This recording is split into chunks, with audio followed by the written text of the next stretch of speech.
YouTuber के exam shutter बनने की दिलचस्प कहानी। सिपाही भर्ती एग्जाम से पहले पुलिस ने दबोच लिया। नमस्कार, आप देख रहे हैं सिटी पोस्ट लाइव। मैं हूं सृष्टि राज। एक यूट्यूबर के एग्जाम सेटर गैंग के सरगना बनने की दिलचस्प कहानी सामने आई है।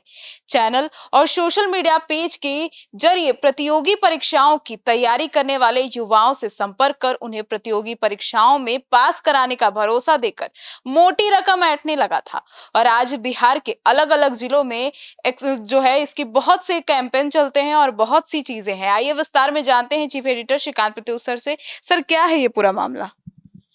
देखिए, आज बिहार के अलग-अलग जिलों में एक्साइज विभाग के सिपाहियों के बहाली के लिए एग्जाम होना है।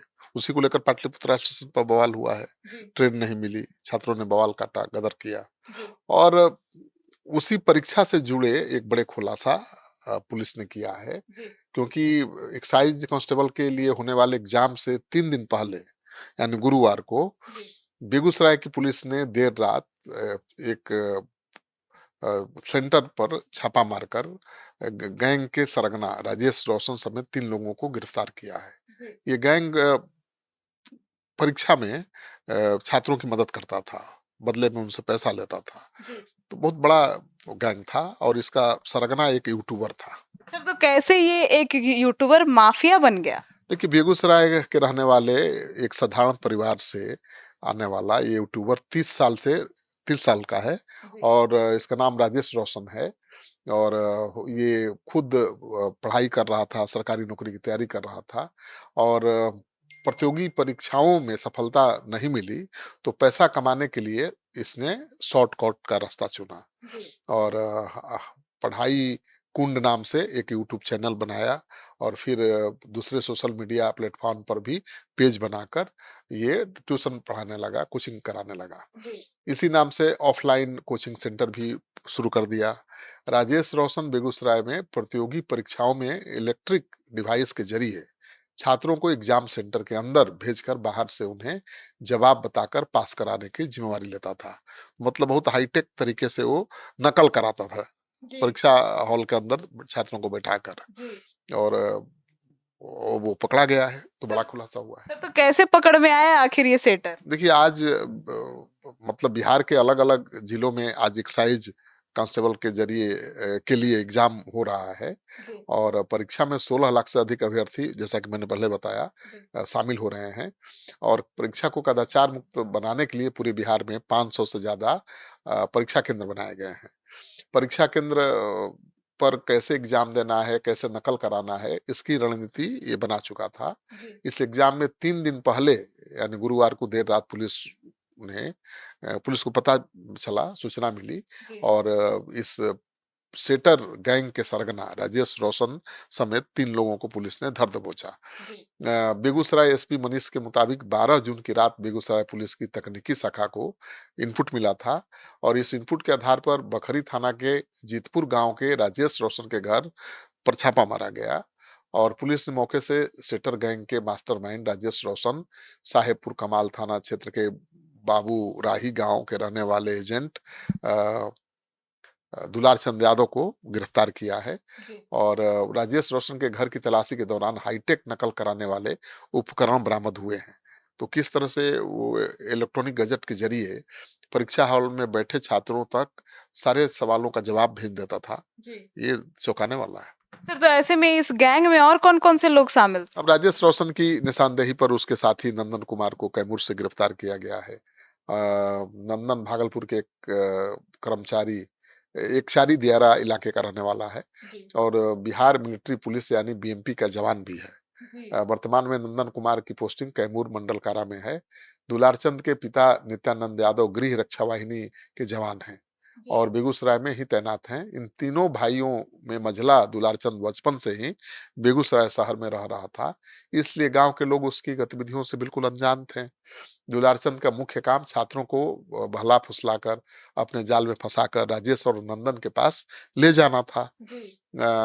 इसके अलावा वह कई परीक्षाओं में स्कॉलर मन दूसरे के नाम पर परीक्षा देने वाला फर्जी परीक्षार्थी के रूप में भी बैठता था, तो दूसरे की कॉपी वो लिखता था अब पकड़ा गया है, तो बड़े-बड़े खुलासे हो रहे हैं। जी। सर, जो सरगना है इस पूरे गैंग का, वो मास्टरमाइंड राजेश रोशन ने अलग-अलग सोशल मीडिया प्लेटफॉर्म पे अलग-अलग आईडी भी बना रखी है। बिल्कुल, राजेश रोशन के मुताबिक डिजिटल दुनिया में उसकी मजबूत पकड़ थी, खुद बता रहा है। जी। और यूट्यूब पर उसके फॉलोअर्स की संख्या 1,96,000 है, मतलब 2 लाख के आसपास। जी। अ, उस पर उसने कई वीडियो भी अपलोड किया है। मतलब 1800 से ज़्यादा वीडियो अपलोड किया है। जी। और इसी नाम से टेलीग्राम, इंस्टाग्राम पर भी अकाउंट उसने बनाया है। अपने यूट्यूब चैनल पर अलग-अलग यूनिवर्सिटी के कोर्स से जुड़े वीडियो अपलोड करता था। ऑनलाइन लोकप्रियता के कारण बिहार के प्रतियोगी परीक्षा की तैयारी करने वाले छात्र उसके संपर्क में आते थे। इन छात्रों को झांसे में लेकर उन्हें सेटिंग के ज़रिए परीक्षा पास कराने का वो भरोसा देता था। और मास्टरमाइंड के अनुसार ही इस पूरे खेल में नंदन कुमार की भूमिका महत्वपूर्ण थी। जी। नंदन छात्रों और उनके अभिभावकों को फांस कर उसके पास लाता था, और एक परीक्षार्थी को पास कराने के एवज में 5 लाख रुपए की रकम तय होती थी। जी। सर, मतलब पूरा परीक्षा में चोरी कैसे कराई जाती थी? विस्तार में बताइए। देखिए, ये है क्या कि राजेश ने एग्जाम में नकल के लिए 3 लेयर का प्लान बनाया था। जी। गिरोह का एक सदस्य मेटल डिटेक्टर लेकर परीक्षा केंद्र पर सुरक्षाकर्मी के रूप में तैनात रहता था। गिरोह जी। का ही सदस्य। ठीक है ना? और वो अपने सेटिंग वाले छात्रों को बिना सही चेकिंग के ही अंदर भेज देता था, ताकि छात्र डिवाइस के साथ अंदर जा सकें, माने जी। इलेक्ट्रॉनिक डिवाइस गैजेट लेके अंदर जा सकें। छात्रों के कान में बेहद माइक्रो ब्लूटूथ डिवाइस लगाकर भेजा जाता था। इसके अलावा कुछ छात्रों को विशेष रूप से तैयार किया जाता है, जिन्हें इलेक्ट्रॉनिक चप्पलें और गंजी बनियान दी जाती थी। जी। इसमें सिम कार्ड और चिप फिट होती थी। सोचिए, गंजी और बनियान में। एग्जाम सेंटर के बाहर 200 मीटर के दायरे में गैंग के सदस्य वाकी-टाकी लेकर गाड़ियों में तैनात रहते थे। परीक्षा शुरू होते ही अंदर बैठा छात्र बाहर गैंग को प्रश्न पत्र का सेट कन्फर्म करता था, सब बताता था ये सवाल है। जी। इसके लिए कोड वर्ड तय था। ए सेट के लिए बेंच पर 1, ठीक है? जी। अ, मतलब एक बार आवाज आवाज करना। करना बार-बार, जी। ठीक है? बी सेट के लिए 2 बार, सी सेट के लिए 3 बार, डी सेट के लिए 4 बार आवाज करना होता था। जैसे ही बाहर बैठा गैंग को बेंच की थपथपाहट, माइक्रोफोन सेट की जानकारी मिलती है, ये बाहर से वॉकी-टॉकी और ब्लूटूथ के जरिए सीधे छात्र के कान में सही उत्तर लिखवाना शुरू कर देते थे। जी। तो ये बड़ा खेल था भाई। बाहर बैठा हुआ है वॉकी-टॉकी लेकर के आराम से, भीतर डिवाइस लेके गया हुआ है कान में, बनियान में, गंजी में, जी। जंघिया में। और टेबल किया 1 बार, तो उसको सन का फर्स्ट सेट। जवाब, जी। 2 बार दूसरे सेट का, 3 बार तीसरे सेट का, डी का। तो बड़ा हाईटेक टेक्निक था नकल कराने का। सर, तो इतने हाईटेक तरीके से नकल कराता था तो पैसे भी फिक्स होते होंगे? बिल्कुल, एक्साइज कांस्टेबल रिक्रूटमेंट एग्जाम के लिए गैंग ने अब तक 30 से अधिक परीक्षार्थियों का डेटा इकट्ठा कर लिया था।